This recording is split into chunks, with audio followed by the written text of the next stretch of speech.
குடியாத்தம் பாக்கம் கிராமத்தில் உள்ள ஆசிர்வாத் பள்ளி மாணவர்களுக்கு வாக்குப்பதிவு மாதிரி விளக்கம்.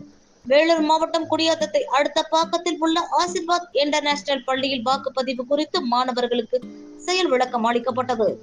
இதற்காக பள்ளியில் மாதிரி வாக்குப்பதிவு மையம் அமைத்து ஆசிரியர்கள் தேர்தல் அதிகாரிகள் போல் செயல்பட்டு மாணவர்களுக்கு வாக்களிப்பது குறித்து விழிப்புணர்வு ஏற்படுத்தினர்.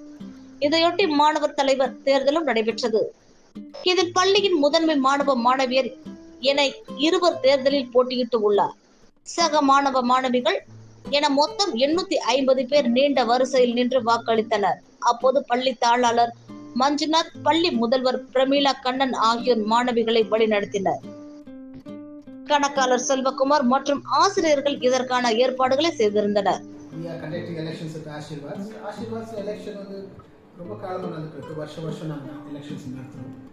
Why indeed, the students should know the power of election, voting capacity. ஓட்டனா என்ன, அவங்களோட ஓட்டோட வேல்யூ என்ன நம்ம தெரிஞ்சுக்கணும். அதனால லீடர்ஸ் நம்ம எப்படி நம்ம தேர்ந்தெடுக்கணுமோ அது போலவே இங்கே SPL, ASPL, ஸ்போர்ட்ஸ் லீடர், இது போல நிறைய லீடர்ஸ் வச்சிருக்கோம். ஸோ இதெல்லாம் நாங்கள் ஓட் கண்டெஸ்ட் பண்ணிட்டு லைவாக ஓட் எப்படி பண்ணணும்னு சொல்லிட்டு ஒரு முறை கற்றுக் கொடுத்துருவோம். And then they can choose their own leaders. It is the right to choose their own leaders இல்லைங்களா? ஸோ அதனால ஆசீர்வாத்ஸில் இது பண்ணிட்டு இருக்கோம். ஸோ வருஷம் பண்ணுறோம். மொத்த students 810 students are going to cast their vote. And very important is the management should not cast the vote. ஏன்னா மேனேஜ்மெண்ட் எல்லா குழந்தையும் தன் குழந்தைங்க.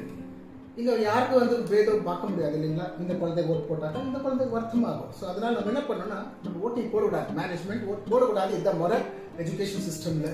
So we are doing it as it has to be done. And the result goes to the Almighty. So thank you very much. Have a great day.